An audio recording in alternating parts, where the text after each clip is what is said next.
त्रिपाठी जी, उत्तर प्रदेश में योगी जी का पार्ट 2 राज्य शुरू हो चुका है जी। आज उसका भव्य एक आयोजन भी था। हम्म। लेकिन कुछ क्षेत्रों की जो उसमें भागीदारी थी हम्म।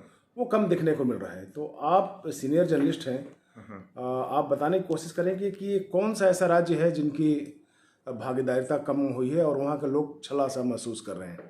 देखिए, इसमें जो मैं बताऊं आपको, जैसे पूर्वांचल है, पूर्वांचल पश्चिम क्षेत्र है, पश्चिमी क्षेत्र है, पश्चिमी उत्तर प्रदेश है, और बुंदेलखंड। इसमें बुंदेलखंड की उपस्थिति जो है उसमें से केवल चार मंत्री विधायकों को मंत्री बनाया गया है। तो उसमें हमें लगता है कि वहाँ के क्षेत्र की उपेक्षा हुई है, बुंदेलखंड की। लेकिन जो आप देखिए कि बनारस में प्रधानमंत्री जी का क्षेत्र होता है, संसदीय क्षेत्र है, वहाँ से कि 3 विधायक को मंत्री बनाया गया है। तो एक क्षेत्र में ये हुआ कि एक क्षेत्र को ज़्यादा महत्व दिया गया और कुछ को कम किया गया। ये बहुत सोची समझी सरकार की और संगठन की, बीजेपी का जो संगठन है और सरकार के बीच जो सरकार है उसके समन्वय स्थापित करने की कोशिश की गई है। और ये कोशिश की गई है कि सभी समाज के लोगों को स्थान दिया जाए। और जो सबसे बड़ी बात यह है कि इसमें जो है बहुत करीबी लोग, परफॉर्मेंस जो पिछले लोगों को हटाया गया उसमें परफॉर्मेंस देखा गया कि उनकी परफॉर्मेंस कैसी थी पिछली बार, उनको हटा दिया गया। चाहे वो किसी भी समाज के रहे हों, चाहे ठाकुर हों, चाहे ब्राह्मण हों। आप देखिए श्रीकांत शर्मा को, जो बहुत बम्पर वोट से जीते हैं, श्रीकांत शर्मा को उनको बनाया गया। मथुरा तो पहले मंत्री भी थे। हाँ, मंत्री थे, ऊर्जा मंत्री थे। इसी तरह से आप देखिए जयप्रताप सिंह को, जो हमारे बांसी के संसदीय विधायक थे, वो मंत्री थे, बहुत तेज तर्रार मंत्री थे, स्वास्थ्य मंत्री थे, उनको नहीं स्थान दिया गया। तो कोशिश ये की गई कि जिसके परफॉर्मेंस ठीक नहीं था पिछले में, उसमें नए चेहरे लाए गए, उसकी जगह पर नए चेहरे लाए गए। और उसमें कोशिश की गई कि जिसकी डिलीवरी बहुत अच्छी हो सके। तो अब की बार जो योगी 2 में जो किया गया है वो बड़े नए चेहरों को ला करके नए लोगों को मौका दिया गया है। और जो लोग उपेक्षित थे, जो कार्यकर्ता उपेक्षित थे, उनको भी अब की बार बनाया गया है, जैसे राज्य मंत्री का दर्जा दिया गया बहुत लोगों को। राजनीतिक पंडितों का ये मानना है कि योगी जी की इस बार चली नहीं है। जी नहीं, बिल्कुल सही कह रहे हैं कि मुझे ऐसा लगता है कि हमेशा ये भारतीय जनता पार्टी का आप देखेंगे तो भारतीय जनता पार्टी एक ऐसी पार्टी है कि मैं जो देख रहा हूं कि इसमें प्रधानमंत्री जी की भी कभी कभी नहीं चल पाती है। तो योगी जी तो एक सूबे के मुख्यमंत्री हैं, और हम ये मान रहे थे कि गोरखपुर में जो है कम से कम अपने बहुत ही करीबी लोग जो उनके थे और जो बहुत ही दावेदार करते थे, फतेह बहादुर सिंह हैं, आपको याद होगा कि कांग्रेस के बहुत बड़े नेता थे और उत्तर प्रदेश के मुख्यमंत्री रहे हैं। वीर बहादुर सिंह उनके बेटे हैं और काफ़ी दिनों से काफ़ी विधायक रह चुके हैं, काफ़ी दिनों से बहुत एक्सपीरियंस आदमी है फतेह बहादुर सिंह, और योगी जी के बहुत करीबी माने जाते हैं, लेकिन उनको भी स्थान नहीं मिला। तो मैं आपसे ये कहना चाहता हूं कि अब की बार जो ये अब की बार ये हुआ है, जो मंत्रिमंडल में स्थान जिनको मिला है उसमें संगठन की चली है ज़्यादा, और सोच समझ करके दिया गया है कि कौन आदमी कौन सा क्षेत्र। और 2024 को जो लोकसभा का चुनाव होने वाला 2024 में, उसका भी ध्यान दिया गया है कि हमको जो क्षेत्र उसमें पीछे थे विधानसभा वार जो है, जहाँ सीटें कम हुई हैं उस पर भी ध्यान दिया गया। कहने वाले तो ये भी कहते हैं कि योगी जी इस बार जो 15 दिन का जो टाइम गया है मैराथन दौड़ में और माथापच्ची करने में, योगी जी इस बार कह रहे थे कि मुझे एक बार अपने मन से आप टीम बनाने दीजिए तो फिर आप मेरा परफॉर्मेंस देखिए, लेकिन फिर भी सेंटर नहीं माना है। नहीं, आप देखिए, मैं आपसे यही कह रहा था कि ना, ये जो इतना दिन का समय लगा तो वो इसीलिए लगा होगा कि 2024 को ध्यान में, जो शीर्ष नेतृत्व है 2024 को ध्यान में, क्योंकि अब इसके बाद की जो लड़ाई है वो 2024 की है।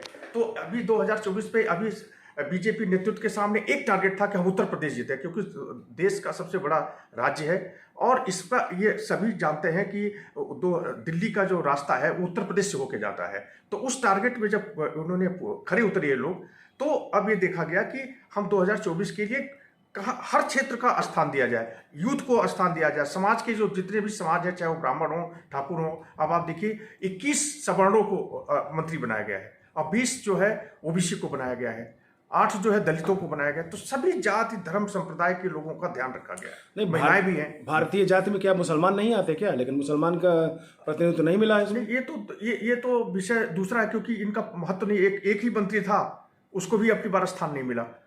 तो मतलब ये वही बात है, तो ये तो उनके ये एजेंडे की बात है, ये बीजेपी के अहमियत देने की बात है कि मुसलमान को शायद हो सकता है उनको लगता है कि वो हमारा वोट बैंक नहीं है तो इसलिए वो अहमियत न देते हों, लेकिन और लोगों को और समाज के लोगों को साथ लेकर के उन्होंने। अच्छा, बीजेपी से मुस्लिम वोट कटता क्यों, मुस्लिम के लोग कटते क्यों? नहीं, अब देखिए ना, आप देखिए कि हमें ऐसा नहीं लगता, क्योंकि अब की बार जो है ये बात सच है कि सब मुसलमान जो है एकजुट होकर बीजेपी को नहीं देते, लेकिन इस बार हमने देखा है कि बहुत ऐसी जगह सीटें हैं कि जहां मुसलमानों ने भी वोट दिया है।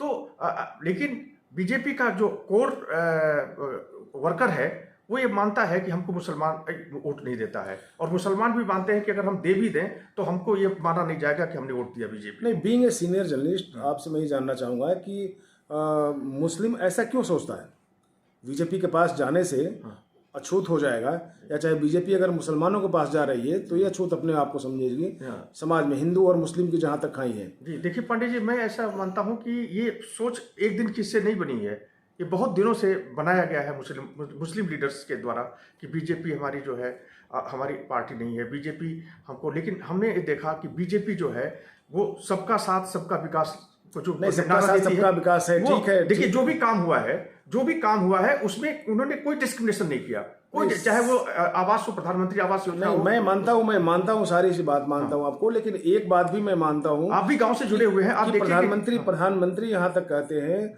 बीजेपी के सारे नेता कहते हैं कि इस बार मुस्लिम महिलाएं और युवा वर्ग भी हमारे साथ था। तो जब युवा वर्ग था और मुस्लिम महिलाएं साथ में थी तो फिर ये क्या मैसेज देना चाहते हैं कि पूरी तरह से आप बीजेपी पे डेडिकेट करो, इसके बाद हम आपका मंत्री बनाएंगे या फिर आपका प्रतिनिधित्व देंगे, या फिर और कोई कारण है? आपकी सोच से क्या है? नहीं, हमारी सोच तो ये है कि ये काम जो है ये शीर्ष नेतृत्व को, बीजेपी के नेतृत्व को सोचना है, लेकिन जो राजनीतिक विश्लेषक होने के नाते एक बीजेपी को हमने कवर किया है उसमें हिसाब से मैं देखता हूँ तो ये मानता हूँ कि बीजेपी के नेता भी ये मानते हैं कि ये हमें जो है, हम जो अगर टिकट दे रहे हैं इनको तो जीतने की संभावना कम रहती है उस कैंडिडेट की, उसकी गारंटी नहीं होती है।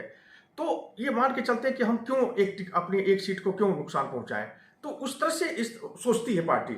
अब क्या सोचती है, क्यों नहीं अब की बार उत्तर प्रदेश में मुसलमानों को दिया, ये तो उनका सब्जेक्ट है, वो फैसला करेंगे दिया या नहीं दिया। लेकिन हम मानते हैं कि मुसलमानों को इतना बड़ा प्रदेश है और आबादी 20% है वहाँ, तो मुसलमानों को उपेक्षा नहीं की जानी चाहिए। आप ही की बात को फिर मैं दोहराता हूँ, आपने कहा कि समग्र विकास होता है, जो विकास होता है वो सबके लिए, हिंदू मुस्लिम सिख ईसाई सभी धर्मों के लिए है। अगर उस एंगल से देखें फिर भी मुस्लिम नहीं आते, तो क्या है इसका रीजन? अब मैं आपको बताऊं कि उत्तर प्रदेश के अलावा भी जब प्रधानमंत्री जी वहाँ थे, क्या नाम है, गुजरात के मुख्यमंत्री थे, तो मैंने ये देखा, वहाँ कई बार मैं गया हूँ, वहाँ देखा कि उन्होंने विकास का जब ध्यान दिया या डेवलपमेंट का हुआ तो कई लोग जो है, अब मैं आपको बताऊं कि अहमदाबाद में कुछ सड़कें बन रही थी तो उसमें सड़कें चौड़ा करने में कुछ मंदिर और कुछ मस्जिद गिराए गए, तो उसमें जो है बीएसपी ने कहा कि आप क्यों मंदिर गिरवा रहे हैं, लेकिन उसमें मुख्यमंत्री ने, मोदी जी ने कोई डिस्क्रिमिनेशन नहीं किया, सबको तोड़ा और तोड़ करके बड़ी सड़क बनवाई, छोटी सड़क बनवाई। तो मेरा ये मानना है कि जो भाजपा का शीर्ष नेतृत्व भाजपा का नेतृत्व है, वो जो काम करता है, जब सत्ता में आने के बाद कोई डिस्क्रिमिनेशन नहीं करते, सबके साथ लेकर के चेक करते हैं। उत्तर प्रदेश भी हमने देखा, आप गांव से भी जुड़े हुए हैं, गांव में जो अभी लोगों को वो क्राइसिस में जो पेंडेमिक क्राइसिस हुई है उसमें लोगों को अनाज मिला है, उसमें सबको मिला, सारे लोग, सारे धर्मों को मिला। तो आपके कहने का मतलब है कि बीजेपी जिस चाल से चल रही है इसमें आज नहीं तो कल भारत की समग्र जातियां उसकी तरफ आएंगी और लाभान्वित होंगी, क्योंकि अब जैसे जैसे समझ आएगी। अब हम तो ये मानना है कि जो समझा दिया जाता है मुसलमानों को, उसके लीडर जो, क्योंकि आप देखिए कि वहाँ एजुकेशन नहीं है, इलिटरेसी बहुत ज़्यादा है, मदरसे में पढ़ाई होती है तो उसमें संभावना ज़्यादा रहती है। आपने देखा होगा बहुत पहले जब दलितों को कांग्रेस की संभावना थी, कांग्रेस को हमेशा दलित देते थे, इसलिए देते थे कि जो है वो जो है उनको काम मिलता था, उनको सारी योजना चलती थी। उसी तरह से मुसलमानों को समझा दिया गया है कि भैया हमारी पार्टी नहीं है, हमारी सोचती नहीं, हमारी भला के लिए नहीं सोचती है, उनके नेताओं द्वारा कहा गया। ये मेरा मानना है।